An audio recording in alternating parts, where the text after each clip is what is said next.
Egaa akkuma beekamu jijjiirraa maallaqaa karaa itobilaakmaarket.com yookaan gabaa gurraachaa yookaan awwaalaa isa jedhamuun biyyoota 20 qabadheen dhufeen jira jechuudha. Akkasumas karaa baankii Oromiyaa Intarnaashinaal irree biyyoota 5 qabadhee dhufeen jira jechuudha. Hordoftoota kabajamtoota maamiloota koo nagaa waaqayyoo isin dhageenye nagaan waaqayyoo manaa fi kallattii jirtanitti isiniif haa ta'u. Warroonni mana kanaaf haaraa taatan Oromoonni kun mana keessanii chaanala kan sabiskiraayib sheer laayik gochuu hin dagatina.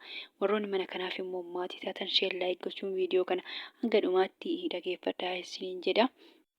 Egaa akkuma beekamu biyyoota ani qabadhee dhufee kanneen akka Ameerikaan doolaarii, Kanaadaan doolaarii, Awustiraaliyaa doolaarii, Duubaay dirhama, Saawud Arabiyaa riyaala, Hoomaan riyaala, Kuweet diinaara, Baareen diinaara, Joordaan diinaara, Chaayinaa yuwaanii, paawundi sterlingii, yuuroo, turkii liiree fi kan kana fakkaatan qabadhee dhufee jechuudha. Akkasumas karaa Oromiyaa Intarnaashinaal baankiitiin immoo biyyoota 5 kanneen akka Ameerikaan doolaarii, paawundi sterlingii, Saawud Arabiyaa riyaala, Duubaay dirhama fi kan kana fakkaatan qabadhee dhufee jira jechuudha. Salphumatti biyyoota 5 qabadhee dhufee jira jechuudha karaa baankii Oromiyaa Intarnaashinaalitiin jechaadha. Guyyaa har'aa immoo karaa itobilaakmaarket.com yookaan gabaa gurraacha walkecha markamaadha jechaadha. Walkecha kan dabalee jira, kan hir'isee jira, waluma keessa jira jechuudha.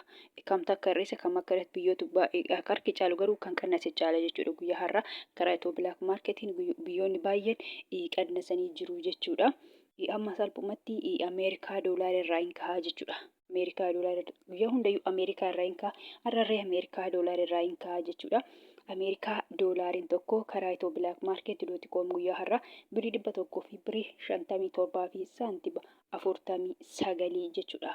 Karaa itobilaakmaarketiin jechuudha. Akkasuma immoo Ameerikaa doolaariin tokko karaa baankii Intarnaashinaal Oromiyaatiin immoo birii 100 fi birii 31 fi saantiba 71 jechuudha. Kun karaa baankii Intarnaashinaal Oromiyaatiin jechaadha.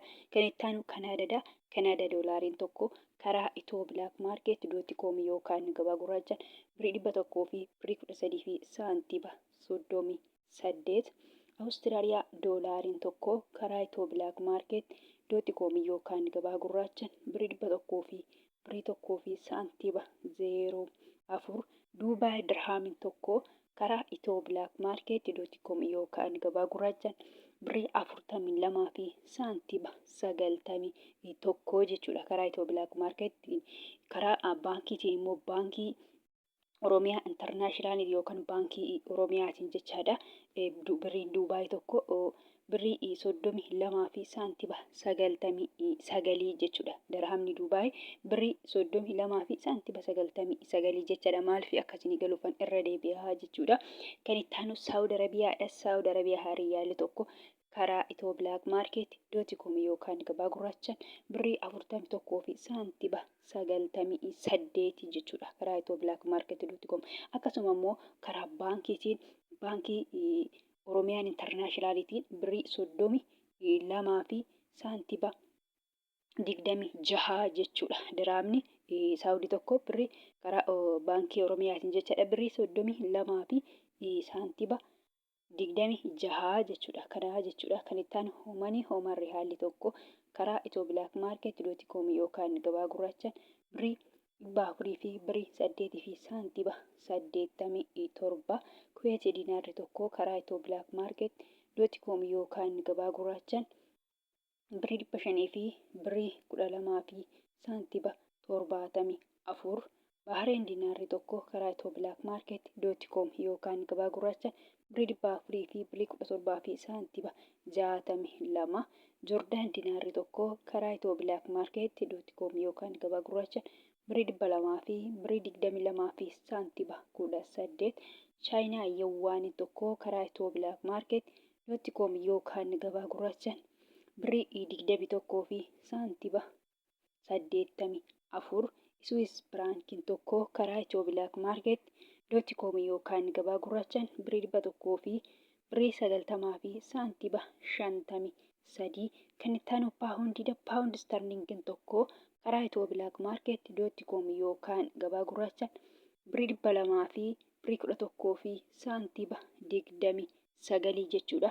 Akkasuma immoo paawundi sterlingiin tokko karaa baankii Oromiyaa Intarnaashinaalitiin paawundi istaarliingiin tokko birrii 100 fi birrii 68 fi saantiba 33 jechaadha. Kan itti aanu yuuroodha. Yuuroon tokko karaa Itiyoo Bilaak Maarkeet .com yookaan gabaa gurraacha birrii 100 fi birrii 77 fi saantiba 83 jechuudha. Kun karaa Itiyoo Bilaak Maarkeetiin jechaadha. Karaa baankii Oromiyaan Intarnaashinaalitiin immoo yuuroon tokko birrii 100 fi birrii 43 fi saantiba 46 jechaadha. Kan itti aanu koronnaadha. Koronnaan tokko karaa Itiyoo Bilaak Maarkeet .com yookaan gabaa gurraacha birrii 16 fi saantiba 37. Turkii liireen tokko karaa Itiyoo Bilaak Maarkeet .com yookaan gabaa gurraacha birrii 4 fi saantiba 04. Ijipshaan paawundiin tokko karaa Itiyoo Bilaak Maarkeet .com yookaan gabaa gurraacha birrii 3 fi saantiba 15. Yemen riyaalli tokko karaa Itiyoo Bilaak Maarkeet .com yookaan gabaa gurraacha 0 saantiba 64. Kan itti aanu Israa'el shekeliin tokko karaa Itiyoo Bilaak Maarkeet .com yookaan gabaa gurraacha birrii 43 fi saantiba 97. Kan itti aanu Paakistaan ruupeen tokko karaa Itiyoo Bilaak Maarkeet .com yookaan gabaa gurraacha 0 saantiba 55. Indiyaa ruupeen tokko karaa Itiyoo Bilaak Maarkeet .com yookaan gabaa gurraacha birrii 1 fi saantiba 83 sharafamaa oole yookaan jijjiiramaa oolee jira jechuudha guyyaa har'aa.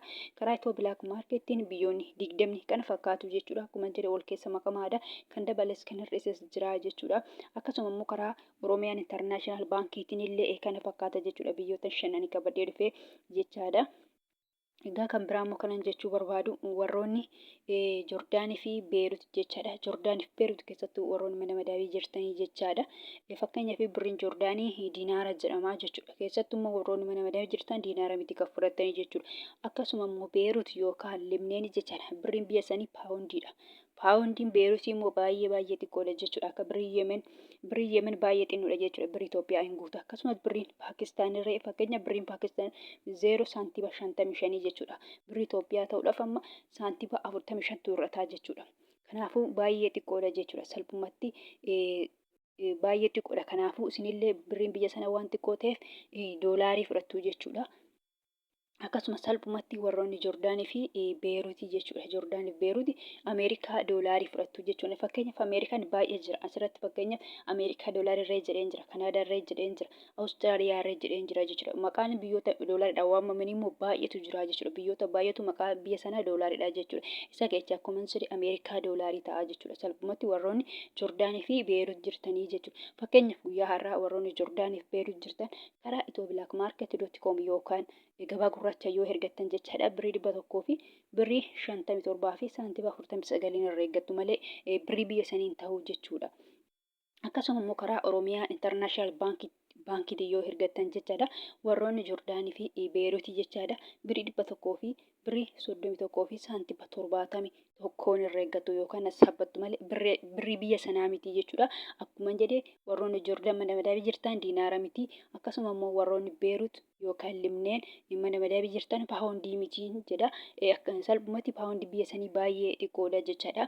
Kan Joordaan immoo waliigaltee biiroo sanaati jechuudha. Biiroo otoo hin taane biiroon biyya sana waan hin jirree fi dallaalota jechuudha. Akkanatti kan isaan seeruma isaanitti fakkaata. Hundumtu akkasuma jechuudha. Anillee waan nan beekuuf akkasuma doolaarii Ameerikaa ta'a jedha. Egaa kana fakkaata jechaadha. Viidiyoon koo har'a kana jechuudha. Kan biraa immoo kanan jechuu barbaadu jechaadha. Karaa Itiyoo Bilaak Maarkeet .com yookaan gabaa gurraachaan garaagarummaa qaba jechuudha. Garaagarummaa qaba. Maaliif kan ganamatti jijjiirratan yookaan sharafatan guyyaatti jijjiirrachuu yookaan sharafachuu dhiisu malu jechaadha. Maaliif Itiyoo Bilaak Maarkeet .com dhaabbataa miti jechaadha. Garaagarummaa qaba. Guyyaatti yeroo 5 jaayyuu qayyaramuu hin danda'a jechuudha. Akka baankii miti. Salphumatti akka baankii miti jechuudha. Itiyoo Bilaak Maarkeettiin baankii nama fakkeenyaaf baankii Itoophiyaa ofirranne erga birrii 100 fi birrii 24 galee naannoo ji'a 3-4 jechaadha. Akka achuma jira jechuudha. Guyyaa hundayyuu numan laala achuma jecha hin dabalanii siin hir'isanii si jechaadha. Garuu karaa Itiyoo Bilaak Maarkeet .com yookaan gabaa gurraachaan akkasii miti jechaadha. Guyyaatti utuma sana onlaayinii irra jiranii iyyuu hin qaqqayyarama yookaan hin geeddarama jechuudha. Garaagarummaa qaba. Kan galgalaa fi kan guyyaa fi kan ganama laalle garaagaraa jechuudha. Hundumtuu guyyaatti si'aatitti karaa Itiyoo Bilaak Maarkeet .com yookaan gabaa gurraachaan garaagarummaa qaba jechuudha. Hin qaqqayyarama jechuudha. Egaa kanan jechuu barbaada jechuudha. Warroonni kun akkamitti amanataa jechuun wannoo miti jechuudha. Fakkeenyaaf amma mana jedhee booda immoo ta'uu danda'a. Galgala immoo kan biraa ta'a jechuudha. Garaagarummaa qaba karaa itoo bilaak maarketiin dhaabbataa miti salphumatti jechuudha.